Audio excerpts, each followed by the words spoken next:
Welcome to my channel. PPSC physics lecturer की preparation के हवाले से हमने प्लेटफॉर्म स्टार्ट किया हुआ था। तो बेसिक्स लेके चलेंगे हम 10th क्लास की फिजिक्स को, उसके बाद फिर हम लेके चलेंगे 9th क्लास की फिजिक्स को, उसके बाद FSC first year second year, MSC, then फिर बीएससी एमएससी के सिलेबस को डिस्कस करेंगे। तो बेसिक यहाँ पे डिस्कस करने का मतलब यह है कि क्योंकि मोस्टली जो सिलेबस पीपीएससी लेक्चरर के एग्ज़ाम के अंदर जो क्वेश्चंस वगैरह पूछे जाते हैं एमसीक्यूज, वो मोस्टली बेसिक क्वेश्चंस होते हैं। तो आपका बेसिक ज़्यादा स्ट्रॉन्ग होगा तो आप तभी जो होगा ना वो टेस्ट को क्वालिफाई करने के चांसेस होते हैं। और क्योंकि इतना ज़्यादा हाई लेवल का क्वेश्चंस नहीं आते, उसके अंदर आते हैं लेकिन ये है कि बहुत कम आते हैं, उनकी रेशो कम होती है। लेकिन mostly 9th 10th first year second year अगर आप इनको कर लेंगे तो आपका 60% आपका सिलेबस कवर हो जाता है अच्छे तरीके से। तो इसलिए कोशिश है कि बेसिक आपके कंसेप्ट पहले क्लियर हो, उसके बाद फिर एफएससी के सिलेबस को लेके चलेंगे। तो चैनल पर नहीं तो चैनल को सब्सक्राइब कर लें। आज की इस वीडियो में एक ही वीडियो में हम कवर कर लेंगे अपने ये 10th क्लास जो है ना, इसकी फिजिक्स इसको। तो चैप्टर वाइज लेके चलेंगे, हाईलाइट करवाता जाऊंगा। अपनी बुक को ओपन कर लें, साथ साथ चीज़ों को हाईलाइट करते जाएं। जो पीपीएससी के लास्ट एग्जाम में जो क्वेश्चंस पूछे गए हैं या मोस्टली जो क्वेश्चन जो हैं वो रिपीट होते हैं, उनको यहाँ पे मैं हाईलाइट करवाता जाऊंगा। तो पहला चैप्टर है 10th क्लास का, simple harmonic motion and waves. तो इसमें आपने जो चीज़ें करनी होंगी वही यहाँ पे मैं बताऊंगा। तो इसमें सिंपल हार्मोनिक मोशन, इसको एस एच एम भी बोलते हैं, ठीक है। तो इसका जो फॉर्मूला आपने यहाँ पे देखना है, हुक्स लॉ बेसिकली आपको देखना है इसकी mathematically form F is equal to minus K X. तो उसके बाद स्प्रिंग कांस्टेंट का यूनिट देखेंगे, न्यूटन पर मीटर होता है। और उसके बाद यहाँ पे ये a acceleration is directly proportional to minus X, displacement के डायरेक्टली प्रोपोर्शनल, ये डायरेक्टली प्रोपोर्शनल है, ये सैम्बल यहाँ पे मिस्टेक है बुक के अंदर, ठीक है। और इसकी सिग्निफिकेंस आपने देख लेनी है। तो नेक्स्ट यहाँ रिस्टोरिंग फोर्स क्या होती है, बेसिकली ये एक पुश करती है, पुल करती है बॉडी को टूवर्ड द मीन पोजीशन। ये मीन पोजीशन वाली बात आपने याद रखनी है। उसके बाद आपने यहाँ पे कुछ चीज़ें हैं, यहाँ पे ये formula very very important. Math को डबल कर देंगे टाइम पीरियड के ऊपर क्या इफेक्ट पड़ेगा, मैथ को कम कर देंगे टाइम पीरियड के ऊपर क्या इफेक्ट पड़ेगा। तो ये basically math attach to a spring, ये फार्मूला आपने याद रखना है टाइम पीरियड कैलकुलेट करने का। इसको हाईलाइट कर लें, इंपॉर्टेंट है। और इसके बाद ये सिंपल पेंडुलम जो है, यहाँ से आपने याद रखना है एम जी साइन थीटा जो है ना, ये वाला कंपोनेंट ऑफ वेट जो है ना, ये रिस्पॉन्सिबल होता है इसको सिंपल हार्मोनिक मोशन जो होती है basically M G sine theta की वजह से ये होती है, ठीक है। इसको याद रखना है। कोस थीटा जो होता है वो निगलेक्ट हो जाता है, ये अलोंग दी स्ट्रिंग होता है कोस थीटा। उसके बाद ये फार्मूला याद रखना, T is equal to 2 pi L/G under root, ये वेरी इंपॉर्टेंट फार्मूला है। ये है सिंपल पेंडुलम का टाइम पीरियड कैलकुलेट करते हैं इस फार्मूले से। इसकी लेंथ डबल करने से, हाफ करने से टाइम पीरियड के ऊपर क्या इफेक्ट पड़ेगा, ठीक है। बेसिकली छोटा सा न्यूमेरिकल आ सकता है, या एमसीक्यूज भी बनते हैं यहाँ से, बिल्कुल बनते हैं। और टाइम पीरियड किस पे डिपेंड करता है, ठीक है। तो ये बेसिकली ये मैथ के इंडिपेंडेंट होता है, लेंथ के ऊपर टोटली डिपेंड कर रहा होता है। तो यहाँ पे ये वाला आपने याद रखना है। यहाँ पे important features of S H M, very very important. Body हमेशा फिक्स पोजीशन के गिर्द वाइब्रेट करती है। और उसके बाद ये हमेशा एक्सेलरेशन जो directly word the toward the mean position होता है, और वेलोसिटी जो होती है वो मीन पोजीशन पे मैक्सिमम होती है और एक्सट्रीम पोजीशन पे मिनिमम होती है। उसी तरह उसकी काइनेटिक एनर्जी एक्सट्रीम पोजीशन पे मैक्सिमम होती है, मीन पोजीशन पे जीरो होती है। तो बेसिकली आपने ये वाले 4 पॉइंट आपने याद रखने हैं। छोटे छोटे टर्म्स हैं, इसको पढ़ लीजिएगा। और फ्रीक्वेंसी का यूनिट हर्ट्ज होता है, फ्रीक्वेंसी टाइम पीरियड का रेसिप्रोकल होती है। छोटा सा न्यूमेरिकल है, वेरी वेरी इंपॉर्टेंट, इसको आप करेंगे, लाजमी करेंगे। और यहाँ पे आपने ये शॉक ऑब्जर्वर जो होती है ना, इसमें डैम्प ओसिलेशन का कंसेप्ट यूज़ किया गया है। ये मोटरसाइकिल या गाड़ियाँ वगैरह ऑटोमोबाइल होती हैं, उसके अंदर ये शॉक ऑब्जर्वर, इसमें ऑटोमोबाइल के अंदर हम डैम्पिंग ओसिलेशन का इस्तेमाल करते हैं। उसके बाद अब वेव्स का कंसेप्ट शुरू हो गया। वेव्स बेसिकली क्या होती हैं, किसी भी मीडियम के अंदर जो डिस्टरबेंस होती हैं। वेव्स की दो कैटेगरीज में इसको डिवाइड किया गया, मैकेनिकल एंड इलेक्ट्रोमैग्नेटिक वेव्स। अब मैकेनिकल वेव्स वो वेव्स होती हैं जिनमें मीडियम रिक्वायर्ड होता है। इलेक्ट्रोमैग्नेटिक वेव्स वो वेव्स होती हैं जिनको गुजरने के लिए मीडियम रिक्वायर्ड ना हो। इनकी एग्जांपल्स को आपने कर लेना, वेरी वेरी इंपॉर्टेंट है। एग्जांपल की टर्म में यहाँ से एमसीक्यूज आ जाता है कि ये कौन सी वेव्स हैं। X rays basically electromagnetic waves हैं, इसी तरह ये स्ट्रिंग वेव्स है, ये मैकेनिकल वेव्स हैं। कोई भी इस तरह का एमसीक्यूज वगैरह बन जाता है। और ये साइड बॉक्स में जो क्यूब क्यूज है ना, इसको आप लाजमी करिएगा, किसी ना किसी यहाँ से कहीं ना कहीं से एमसीक्यू जरूर बन जाता है, इसको आप लाजमी टच कर देखिएगा। यहाँ पे type of mechanical wave further divide है। इसमें हम दो तरह की वेव्स आ जाती हैं, एक में आ जाती है इसमें लॉन्गिट्यूडनल वेव, दूसरी ट्रांसफर वेव्स। और लॉन्गिट्यूडनल और ट्रांसफर वेव्स में क्या डिफरेंस है ये भी आपने देखना है। कंप्रेशन रिफ्रैक्शन में डिफरेंस आपने देख लेना है।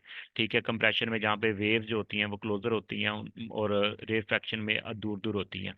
ठीक है, तो ये बेसिकली हमारे पास आ जाता है। इनकी एग्जांपल के साथ आपने ट्रांसफर और लॉन्गिट्यूडनल वेव्स को देखना है। और लॉन्गिट्यूडनल वेव्स की बेस्ट एग्जांपल जो है वो साउंड की वेव्स। वेव्स जो होती हैं वो एनर्जी को कैरी करती हैं। ठीक है, वेरी इंपॉर्टेंट है वेव्स। और ये आपने याद रखना है कि वेव्स जो होती हैं वो एनर्जी को कैरी करती हैं। वो किस पे डिपेंड करता है एनर्जी? ये एम्पलीट्यूड ऑफ द वेव्स पे डिपेंड करता है। ज़्यादा एम्पलीट्यूड होगा ज़्यादा एनर्जी को कैरी करेंगी। तो इसकी, और ये वाटर के ऊपर जो वेव्स बनती हैं ये बेसिकली ये ट्रांसफर वेव्स होती हैं और एनर्जी को ट्रांसफर कर रही होती हैं। अगर हम एक वाटर वेव्स है, ये फॉर एग्जांपल एक पाउंड है, इसके ऊपर अगर पत्थर फेंके तो यहाँ पे एक पेपर का कॉर्क पड़ा होगा तो ये ऊपर नीचे इस तरह मूव करेगा। तो ये एनर्जी का बेसिकली इस वेव्स की वजह से ट्रांसफर हो रही होती है इस कॉर्क की तरफ। तो relation between velocity frequency and wavelength, इनमें रिलेशन क्या है? तो ये इसका relation v is equal to F lambda आपने याद रखना है। फार्मूला वेरी इंपॉर्टेंट है। ठीक है, छोटा सा न्यूमेरिकल आ सकता है, इस न्यूमेरिकल को लाजमी कीजिएगा, देखिएगा इससे रिलेटेड भी एमसीक्यूज आ जाते हैं। रिपल टैंक क्या होता है? बेसिकली रिपल टैंक ऐसा इंस्ट्रूमेंट होता है जिसकी वजह से हम वेव्स को पैदा करते हैं और उसकी करेक्टरिस्टिक देखते हैं, रिफ्लेक्शन, इंटरफेरेंस में, फिर रिफ्रैक्शन वगैरह को, डिफ्रैक्शन वगैरह के फोनोमिनास को चेक किया जाता है, देखा जाता है। तो ये रिपल टैंक होता है। और इसके अंदर आपने एक और बात यहाँ पे आगे जाके देखनी है, तो ये आप बात नोट कीजिएगा यहाँ पे। when water waves travel from region of the shallow water to there, मतलब कि क्या होता है कि जब वाटर इंटर करता है इन द शालो वाटर की तरफ, उस वक्त वेवलेंथ डिक्रीज होती है, but frequency of the water जो होती है ना वो रिमेन सेम रहती है, कांस्टेंट रहती है। ठीक है, और both part of the water because equal to the frequency of the vibrator, मतलब फ्रीक्वेंसी जो होती है वो सोर्स के ऊपर डिपेंड कर रही है, रिपल टैंक की सोर्स के ऊपर डिपेंड कर रहा होता है फ्रीक्वेंसी, इसलिए फ्रीक्वेंसी के ऊपर चेंज नहीं आता। तो वेवलेंथ जो होती है ना वो इंक्रीज करती है, डिक्रीज करती है। जब आप देख सकते हैं ये हम जब हम टॉप से बॉटम की तरफ जाते हैं तो वेवलेंथ इंक्रीज हो रही है, जब बॉटम से टॉप की तरफ जा रहे हैं वेवलेंथ के अंदर डिक्रीज आ रहा होता है, ये क्वेश्चन आता है। तो अपर पार्ट को शालो कहते हैं वाटर, और ये डीप वाटर होता है नीचे वाला, बॉटम वाला। तो ये बेसिक कंसेप्ट था, इसके अंदर एमसीक्यूज आता है ये वाला। उसके बाद ये रिफ्लेक्शन की डेफिनेशन और डिफ्रैक्शन क्या होता है, और ये कब हमें वाजे नजर आते हैं डिफ्रैक्शन, ये आप देखिएगा। Diffraction only waves can only B observe clearly if the size of the obstacle is comparable with the wavelength of the wave. Very important, ये दो लाइंस आपने कर लेनी है हाईलाइट। तो ये साथ वाली एक्टिविटीज़ को भी आप देखिएगा, साथ साथ जो भी एक्टिविटीज़ क्विज वगैरह होंगे साइड बॉक्स में, उसको आपने खुद से रीड कर लेना है। तो एक्सरसाइज के एमसीक्यूज भी आप कीजिएगा, इंपॉर्टेंट है। तो से एक्सरसाइज की एमसीक्यूज मैं अलग वीडियो बना दूंगा, उसको आप उसको कवर कर लीजिएगा। तो ये शॉर्ट क्वेश्चन वगैरह, कंसेप्चुअल शॉर्ट क्वेश्चन, इसको आप रीडिंग कर सकते हैं, ये आपकी इंटरव्यू में आपकी हेल्प करेंगे। अगर आपको देखें, पहला क्वेश्चन है, if the length of the simple pendulum is double then what will be the change in the time period? Time period के ऊपर क्या इफेक्ट पड़ेगा? ठीक है, अगर लेंथ को डबल करेंगे, सिंपल फार्मूला यूज करेंगे, तो लेंथ के ऊपर डिपेंड करता है time period of the simple pendulum का। ठीक है, तो उसमें लेंथ को 12 लिख देंगे, तो उसके ऊपर फिर कल सिंपल कैलकुलेट कर लेंगे। छोटे छोटे न्यूमेरिकल्स करेंगे, और जितने भी एक्सरसाइज के अंदर न्यूमेरिकल्स हैं स्मॉल न्यूमेरिकल्स को कीजिएगा, लंबी स्टेटमेंट को आप स्किप कर दीजिएगा। ठीक है, तो पार्ट्स वाले देख लीजिएगा, अगर आपको छोटे छोटे जो अगर जिसमें अंदर स्टेप्स होंगे उसको लाजमी फॉलो कीजिएगा।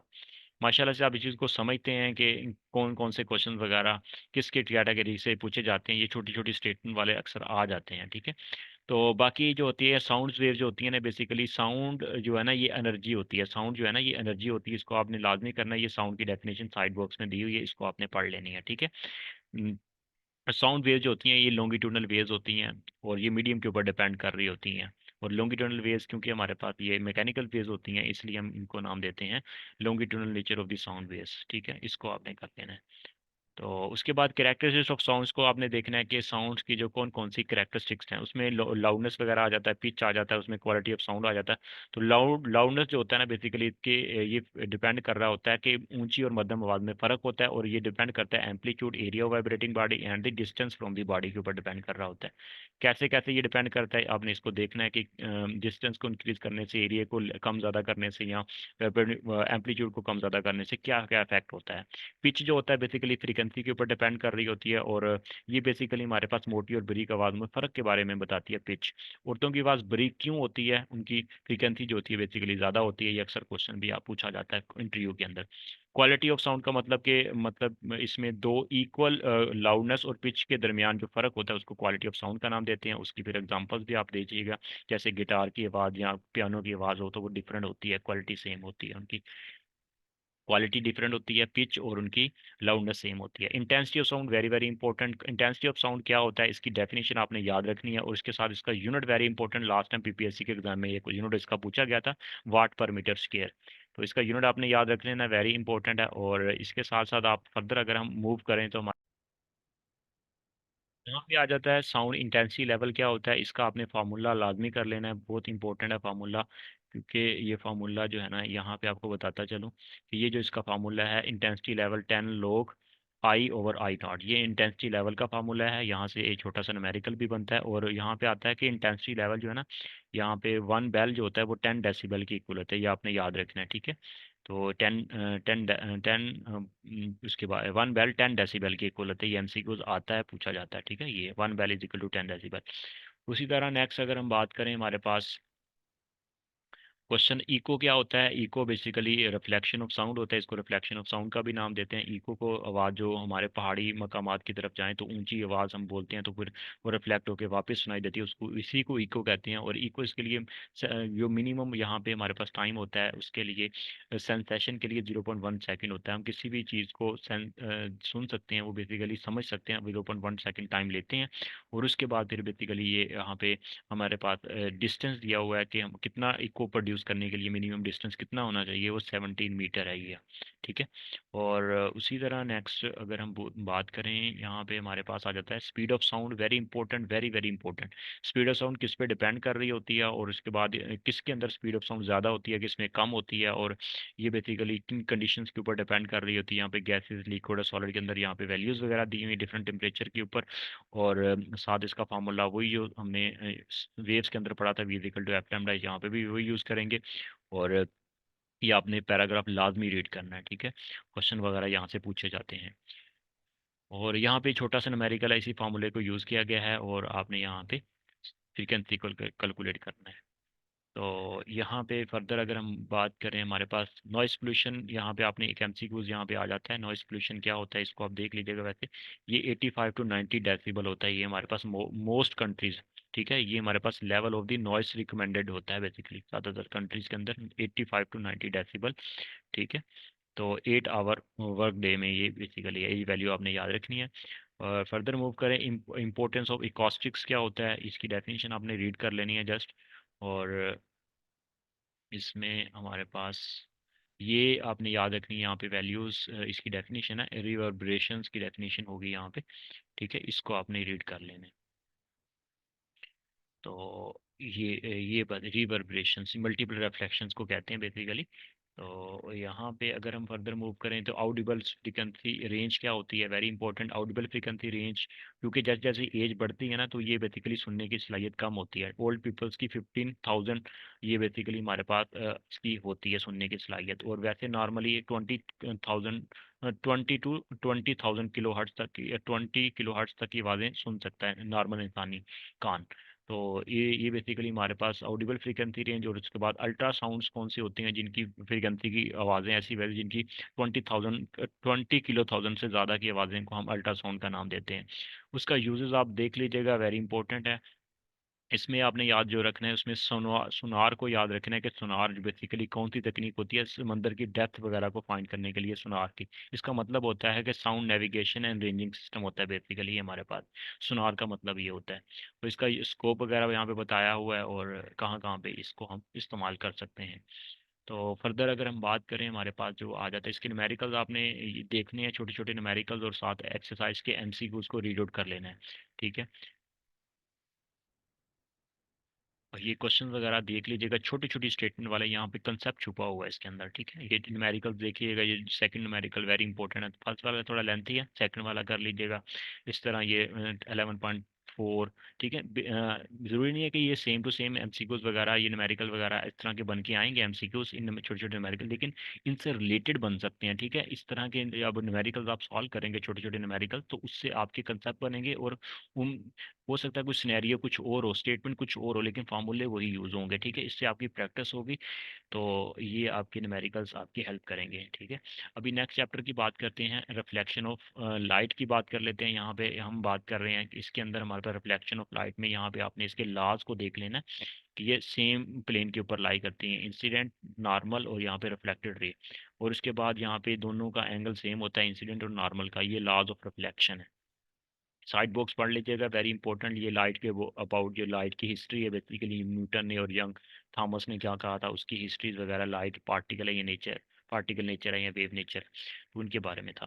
तो यहाँ पे टाइप्स ऑफ रिफ्लेक्शन दो तरह की होती है, रेगुलर इरेगुलर रिफ्लेक्शन। उसके बाद स्फेरिकल मिरर्स को आप देखेंगे दो तरह के होते हैं, उसमें कन्वेक्स कनकेव मिरर, दोनों में डिफरेंस क्या है इसको पढ़ लेना है, और इनसे रिलेटेड एसोसिएट छोटी छोटी टर्म्स वगैरह हैं, पोल क्या होता है, सेंटर ऑफ कर्वेचर क्या होता है, तो इनको आपने लाजमी रीड कर लेना। Radius of curvature, principal axis, principal focus, ये छोटी छोटी टर्म्स इंटरव्यू में पूछी जाती हैं, क्योंकि आपका मकसद जस्ट इंटर टेस्ट क्लियर करना नहीं है, इंटरव्यू भी आपने क्लियर करना है। तो ये साथ साथ चीज़ें अभी से कवर कर लेंगे तो फिर बाद में आपके लिए प्रॉब्लम नहीं होगी। ठीक है, अगर आप सिलेक्टिव स्टडी करके ये आप टेस्ट को क्वालिफाई कर लेंगे, लेकिन अगर आप आगे फिर दोबारा पढ़नी पड़ेंगी ये चीज़ें। ठीक है, मकसद सिर्फ टेस्ट क्लियर करना नहीं है, तो चीज़ें इस तरह पढ़ेंगे ताकि आपका टेस्ट भी क्लियर हो जाए और आपका इंटरव्यू में भी आप इजीली वहाँ से आप पास आउट हो जाएं।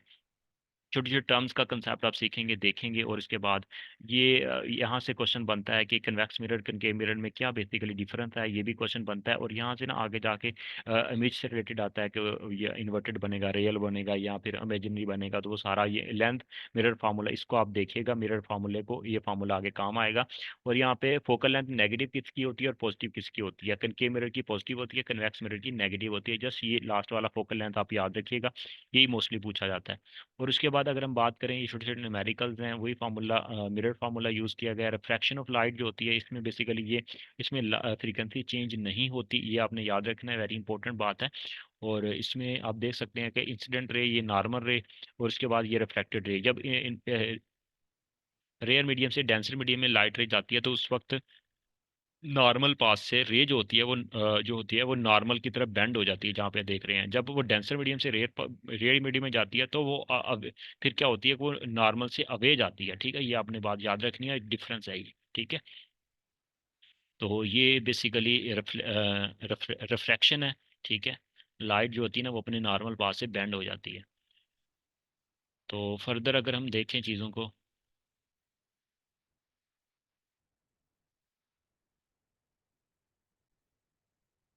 के अंदर फिर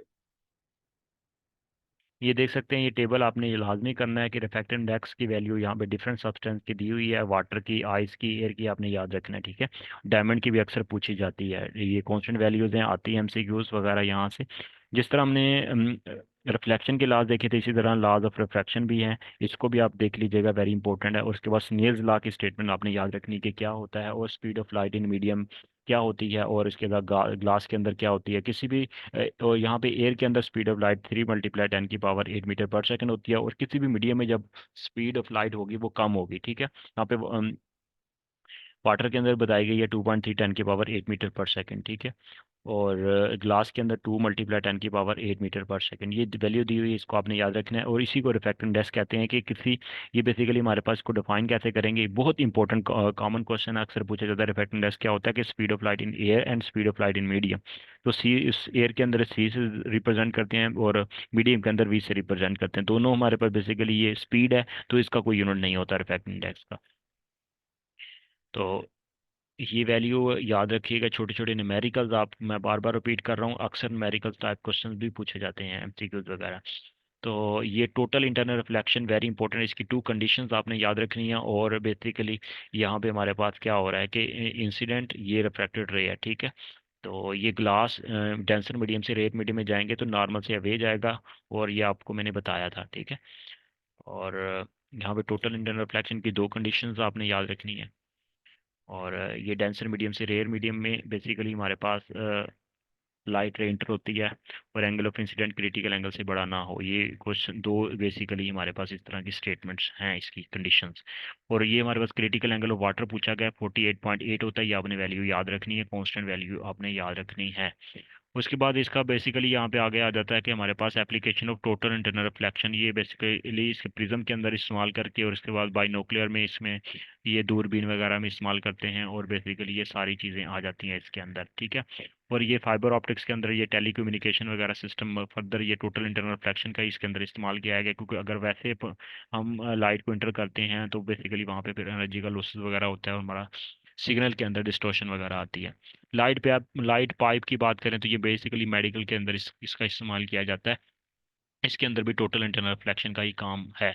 एंडोस्कोप क्या होता है, बेसिकली ये भी मेडिकल की टर्म है। इसके अंदर भी हम बेसिकली हम गैस्ट्रोस्कोप, ब्रांकोस्कोप और ये सेस्टोस्कोप वगैरह का, ये basically different part of body है, इसको हम ट्रीटमेंट के लिए हम बेसिकली एंडोस्कोप का इस्तेमाल करते हैं, और इस तकनीक को हम एंडोस्कोपी कहते हैं।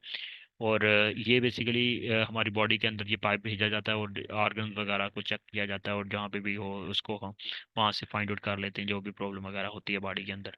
रिफ्रैक्शन थ्रू द प्रिज्म, यहाँ पे आपने इसको आप स्किप कर सकते हैं। बेसिकली ये उसी तरह रिफ्रैक्शन का बेसिकली इसके अंदर देखा गया है कि लाइट इंटर होती है, अपने नॉर्मल पाथ से बेंड हो जाती है, और उसके बाद फिर लीव करती है तो फिर बेंड हो जाती है। तो ये आप देख सकते हैं इसके अंदर एंगुलर डेविएशन, आप इसको देख सकते हैं, ये आपसे पूछा जा सकता है कि एंगुलर डेविएशन क्या होता है। लेंसेज की बात करें तो डिफरेंट टाइप ऑफ लेंस होते हैं इसमें, डबल और उसके प्लानो और कनकेव वगैरह, तो इसको आप देख सकते हैं। और उसके बाद टाइप्स ऑफ लेंसेज की बात करें तो मेजर हमारे पास दो तरह के लेंस होते हैं, कन्वेक्स लेंस और जिसको हम कन्वर्जिंग लेंस का भी नाम देते हैं, और दूसरा बेसिकली हमारे पास होता है कनकेव लेंस, जिसको डाइवर्जिंग लेंस का भी नाम देते हैं। तो टर्मिनोलॉजी लेंस से रिलेटेड उसी तरह प्रिंसिपल एक्सिस ऑप्टिकल सेंटर, यहाँ पे हमने पोल की बात की थी, यहाँ पे ऑप्टिकल सेंटर है बेसिकली, जहाँ पे हमने पहले मिरर की बात की थी। तो ये बेसिकली हमारे पास प्रिंसिपल फोकस भी आपने डिफाइन करना, फोकल लेंथ की वैल्यू आप ये सारी चीज़ें आपने पढ़ लेनी है, इसको रीड आउट कर लेना है। वही चीज़ें हैं जिस तरह मिरर है, मिरर के बिल्कुल बेसिकली अपोजिट है। Very important, power of lens से रिलेटेड तो क्वेश्चन आता ही है, इसके बगैर तो पेपर बनता ही नहीं है, ठीक है। तो पावर ऑफ लेंथ बेसिकली होता है 1/, focal length in meter, focal length को मीटर में लिया जाता है, फोकल लेंथ का रेसिप्रोकल लें तो पावर ऑफ लेंथ कहलाता है ये, ठीक है। और इसका यूनिट डाईऑप्टर होता है, 1 डाईऑप्टर 1/मीटर की इक्वल होता है। और पॉजिटिव वैल्यू ली जाती है कन्वेक्स लेंस के लिए, और कनकेव लेंस के लिए नेगेटिव वैल्यू ली जाती है। ये वैल्यू आपने याद रखनी है। और उसके बाद ये लेंस वगैरह, इंफॉर्मेशन ऑफ लेंस, ये लेंस वगैरह से जब हम इमेज वगैरह बनाते हैं उसके लिए बेसिकली ये 3 पॉइंट्स हैं, इसको याद रखिए कि इसी से इमेज वगैरह बनता है। तो ये हमारे पास रे डायग्राम वगैरह से ही एक प्रैक्टिस वगैरह है, ये आपने याद रखना है। बहुत इंपॉर्टेंट क्वेश्चन है, image formation by convex lens. अगर हमारा कोई भी ऑब्जेक्ट होगा 2f के बियॉन्ड पड़ा होगा तो उस वक्त इमेज जो बनेगा वो बनेगा f और 2f के बिटवीन बनेगा, और ये होगा रियल इन्वर्टेड एंड स्मॉलर होगा। अगर हमारा ऑब्जेक्ट 2f के ऊपर पड़ा हो और इमेज बनता है 2f के ऊपर ही बनता है, और ये बनता है real inverted and same size बनता है। ये क्वेश्चन आते हैं पीपीएससी में, पहले आए हुए हैं क्वेश्चन, इसलिए ये तो रिपीट होते ही हैं। 2f और f के दरमियान पड़ा हुआ ऑब्जेक्ट उस वक्त बियॉन्ड द 2f बनेगा, और उसके बाद इसका real inverted and larger than object होता है। अगर हमारा ऑब्जेक्ट f पे पड़ा होगा तो उस वक्त नो इमेज बनता है, कभी भी ये लाइट मीट नहीं करती और इमेज नहीं बनता। अगर हमारा ऑब्जेक्ट लेंस और f के बिटवीन पड़ा होगा उस वक्त हमारे पास इमेज जो बनता है वो हमारे पास बनता है virtual erect and larger than the object बनता है, ठीक है। सिर्फ इसी केस में उसका जो इमेज बनता है वो बेसिकली वर्चुअल बनता है, जब f और लेंस के दरमियान ऑब्जेक्ट पड़ा होता है। तो नेक्स्ट अगर बात करें तो ये इसमें फार्मूला भी उसी तरह यूज़ करेंगे जैसे हम मिरर फार्मूला हमने इस्तेमाल किया था। तो ये कुछ साइन कन्वेंशन है जिस तरह हमने मिरर के अंदर पढ़ी थी, तो इसको आप रीड कर सकते हैं, देख सकते हैं, छोटी छोटी टर्म्स हैं, छोटी छोटी बातें हैं। फर्दर देख लेते हैं हम इसके अंदर application of lens, very important. Camera के अंदर इसका इस्तेमाल है, किस तरह का इमेज बनता है, real inverted and the diminished image बनता है, ठीक है। ये चीज़ें आपने हाईलाइट करनी है, साथ साथ ये पूछी जाती हैं चीज़ें। और स्लाइड प्रोजेक्टर के अंदर इमेज जो होता है वो किस तरह का बनता है, जिसके अंदर बेसिकली हम दो कन्वर्जिंग लेंस का इस्तेमाल किया गया है, ये आप देख सकते हैं, दो कन्वर्जिंग लेंस का इस्तेमाल किया गया है। और ये कनकेव मिरर पीछे लगाते हैं हम, ठीक है, ताकि लाइट वापस रिफ्लेक्ट हो। तो फर्दर देख लेते हैं, ये देख सकते हैं इसमें जो इमेज बनता है वो रियल इन्वर्टेड एंड लार्ज बनता है, ठीक है। Real large and inverted image बनता है स्लाइड प्रोजेक्टर के अंदर, और फोटोग्राफ लार्जर के अंदर बेसिकली इमेज किस तरह का बनता है, इसमें real magnified and inverted range बनता है ये बेसिकली इमेज।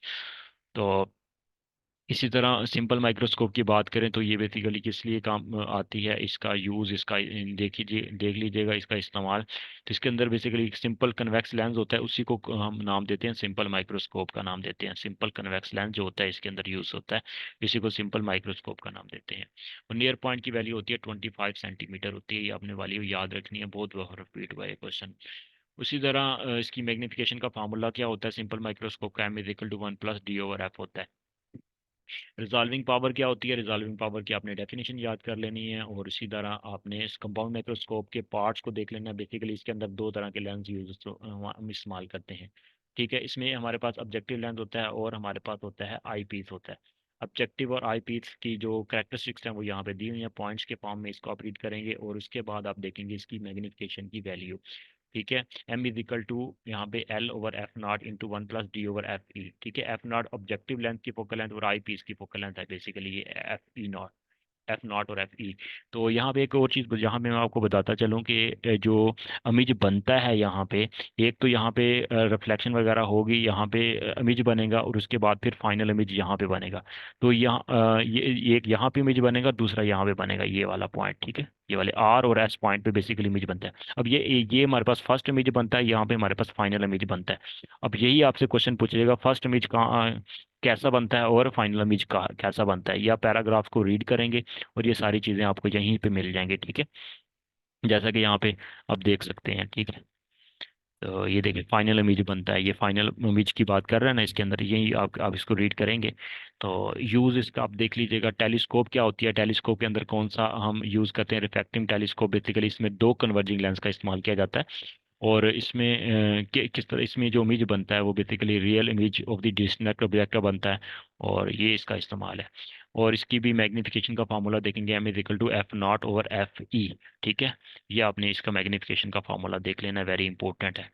ये दूर की चीज़ों को देखने के लिए टेलीस्कोप का इस्तेमाल करते हैं।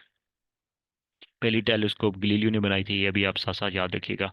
इंसानी का आंख की बात करें तो इसमें डिफरेंट पार्ट्स आ जाते हैं, ये इंटरव्यू में क्वेश्चन आते हैं और पीपीएससी के वैसे एग्जाम में ये क्वेश्चन लास्ट टाइम भी आया हुआ था। इमेज कहाँ पे बनता है, फाइनल जो होता है वो कॉर्निया पे रेटिना पे बनता है, सॉरी रेटिना के ऊपर बनता है ये। कॉर्निया का क्या फंक्शन होता है, इस तरह आइरिस का क्या फंक्शन होता है, ये कलर ऑफ लाइट को कंट्रोल करता है, ये बेसिकली सारी इसके अंदर पपिल क्या होता है, ये छोटी छोटी टर्म्स हैं। इस पैराग्राफ को आप लाजमी रीड करेंगे, यहाँ से एमसीक्यूज बनता है। उसी तरह फिर फर्दर हम बात करें, हमारे पास ये आ जाता है हमारे पास इसके अंदर अकोमोडेशन, और इसमें फिर वेरिएशंस वगैरह होती है। इसके अंदर जो फोकल लेंथ के अंदर उसको अकोमोडेशन का नाम देते हैं। नियर पॉइंट आ जाता है, फार पॉइंट आ जाता है, तो उसमें फिर इसको आप देखेंगे रियर और फार पॉइंट में क्या डिफरेंस है। डिफेक्ट ऑफ विजन देखेंगे, तो डिफेक्ट ऑफ विजन यहाँ पे बताता चलो, नियर पॉइंट की वैल्यू होती है 25 सेंटीमीटर और फार पॉइंट की वैल्यू होती है इन्फिनिटी। ये आप यहाँ पे इसको रीड करेंगे तो उस पर आप मिलेगा आपको। डिफेक्ट ऑफ विजन में आपको बताता चलूँ, यहाँ पे नियर साइडनर्स फार साइडनर, नियर साइडनर्स को मोपिया भी कहते हैं, और फार साइडनर्स जो होता है हमारे पास, ये भी डिफेक्ट ऑफ विजन है। इसको हाइपरमेट्रोपिया भी का नाम देते हैं, ठीक है। तो इसमें बेसिकली दोनों में डिफरेंस क्या होता है, ये बेसिकली आंख के नुक्स हैं, ठीक है। फार साइडनेस में क्या होता है कि दूर की चीज़ें साफ दिखाई देती हैं और करीब की चीज़ें साफ दिखाई नहीं देती, ठीक है। और यहाँ पे हमने बात की जो हमारे पास यहाँ पे है नियर साइडनेस, इसमें करीब की चीज़ें साफ दिखाई देती हैं लेकिन दूर की चीज़ें साफ दिखाई नहीं देती, ठीक है।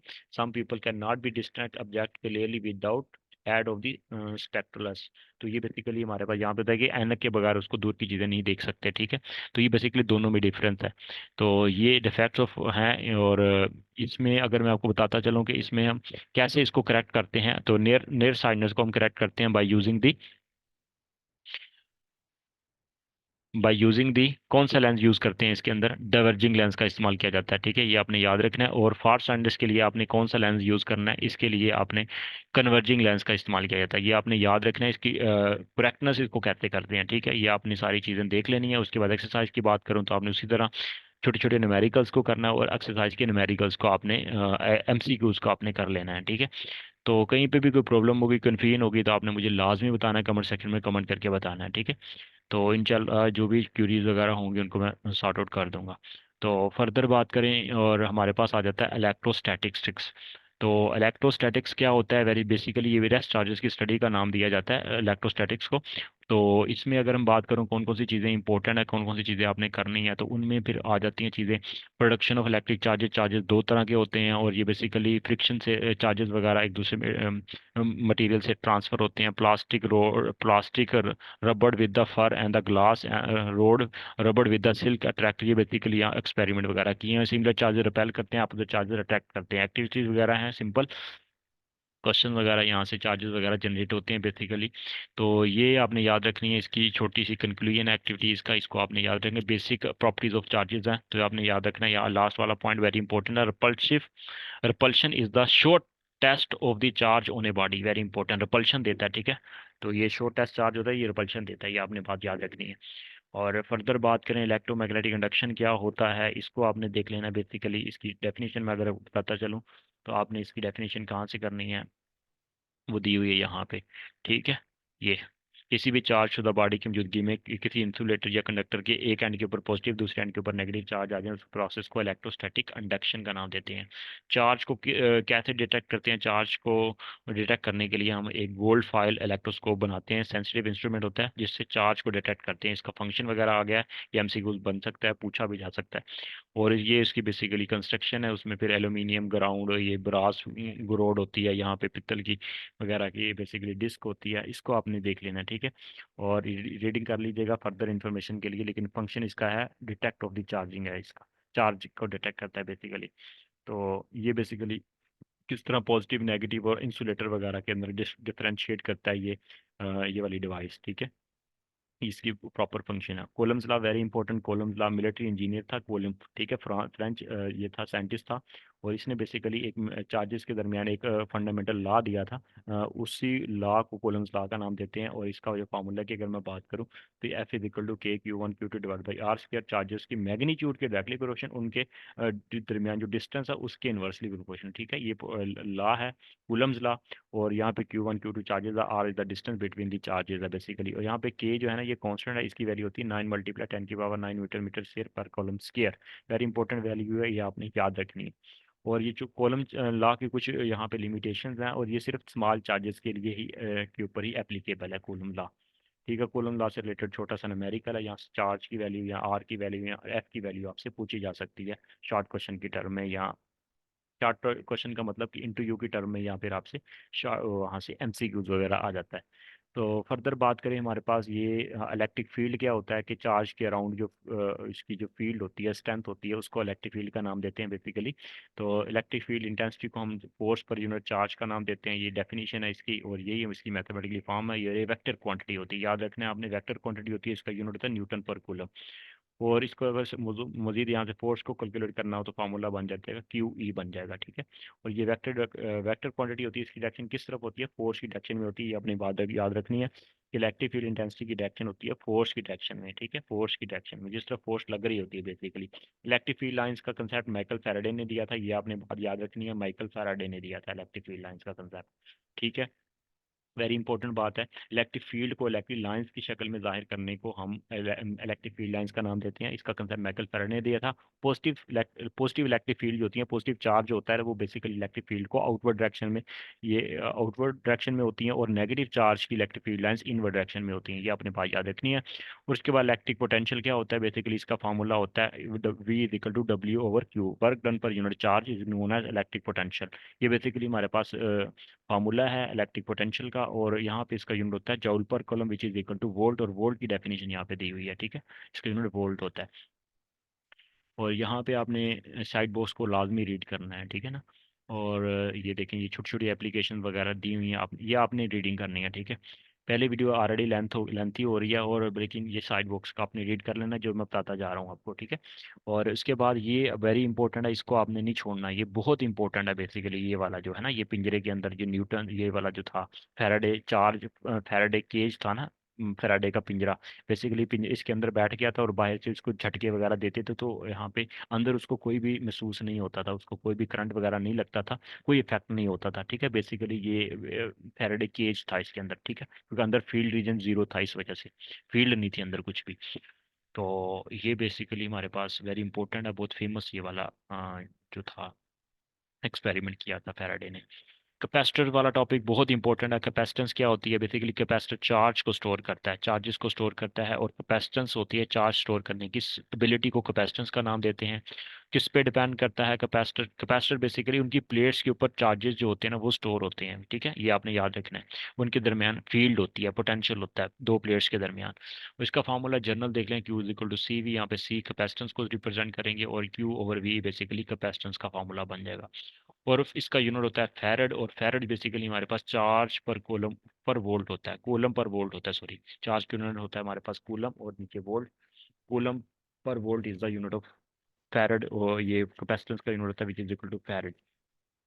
फर्दर अगर हम बात करें हमारे पास क्योंकि फैरड बड़ा यूनिट होता है, माइक्रो फैरड, नैनो फैरड और पिको फैरड में बेसिकली मेजर किया जाता है इसको, ठीक है।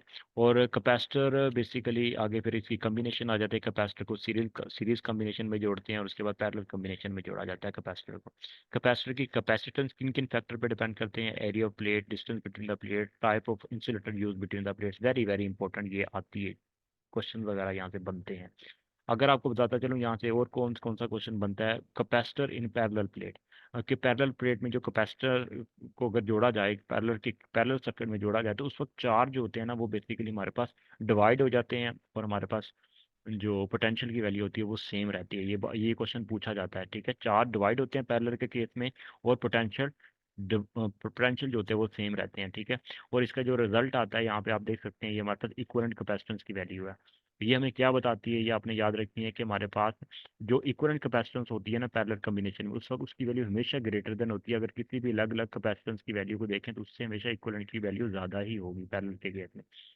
अगर हम यहाँ पे बात करें, ये न्यूमेरिकल की एग्जांपल को लाजमी कीजिएगा, आपकी आपकी प्रैक्टिस हो जाएगी, आपको समझ आ जाएगी कैपेसिटर बेसिकली उसकी बेसिक टर्म्स।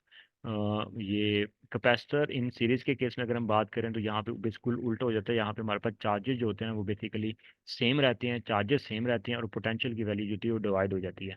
ये दो क्वेश्चन भी पूछे जाते हैं मोस्टली, और इसका रिजल्ट इक्विवेलेंट कैपेसिटेंस के केस अगर हम बात करें तो यहाँ पे हमारे पास देख सकते हैं, हमारे पास इक्विवेलेंट कैपेसिटेंस की वैल्यू हमेशा कम होती है, ठीक है, इंडिविजुअल कैपेसिटेंस से।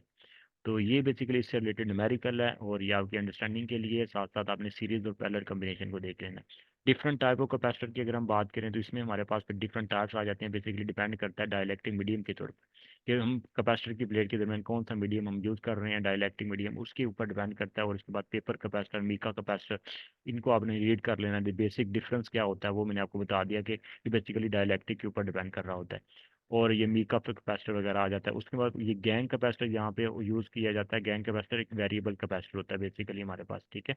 तो ये आपने देख लेनी है इन चीज़ों को। और फर्दर ये आप देख सकते हैं इलेक्ट्रोलाइटिक कैपेसिटर भी यूज़ किया जाता है बेसिकली, ये भी हमारे पास मॉडर्न लेटेस्ट कैपेसिटर में इसको यूज़ करते हैं, ठीक है, फ्रिक्वेंटली यूज़ किया गया है इसको भी। कैपेसिटर कहाँ कहाँ इस्तेमाल होता है, ये बहुत ही कॉमन क्वेश्चन है लेकिन इंपॉर्टेंट है, क्वेश्चन अक्सर आता है कैपेसिटर की एप्लीकेशन वगैरह में। इलेक्ट्रॉनिक्स के अंदर वो इलेक्ट्रिकल इसका इस्तेमाल है, ठीक है।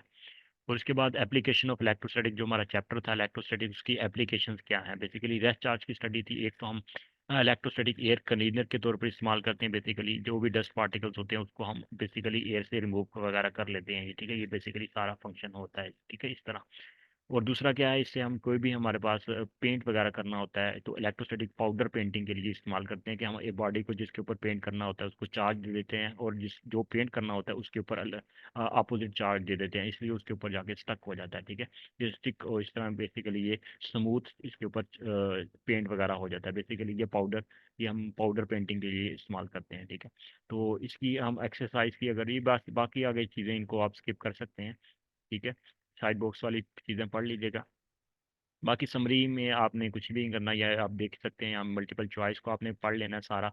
और इसके साथ एक्सरसाइज की बात करूँ यहाँ पे, ये एमसीक्यूज को देखना है, और उसमें आपने ये छोटे छोटे न्यूमेरिकल्स लाजमी कीजिएगा। आपसे रिक्वेस्ट है कि आप न्यूमेरिकल को स्किप ना कीजिएगा। देखिए मेहनत के बाद ही आपको एक फल मिलता है। अगर आप कहें कि नहीं शॉर्टकट वे में छोटी छोटी थोड़ी थोड़ी चीज़ें कर लें, थोड़ी थोड़ी ना करें, तो तब फिर आपका खुद का ही लॉस होगा। तो मेरा ये प्लेटफॉर्म बनाने का मकसद ये था कि चीज़ें आपको गाइड करता जाऊँ, साथ साथ चीज़ें बताता जाऊँ, तो ताकि आपकी बेहतर से बेहतर रहनुमाई हो सके, ठीक है। तो इंशाल्लाह नेक्स्ट फिर हम देखेंगे चैप्टर जो हमारा होगा 14, उसमें फिर हमारे पास आ जाएगा करंट इलेक्ट्रिसिटी। तो वीडियो काफ़ी लेंथी हो गई है, तो मेरी कोशिश तो थी कि एक ही वीडियो में कवर कर दूं, लेकिन इंशाल्लाह नेक्स्ट वीडियो में हम अपने इस 10th क्लास की फिजिक्स को कवर कर लेंगे। और चैनल पर नहीं है तो चैनल को सब्सक्राइब कर लें ताकि आपकी हेल्प हो सके। Thank you.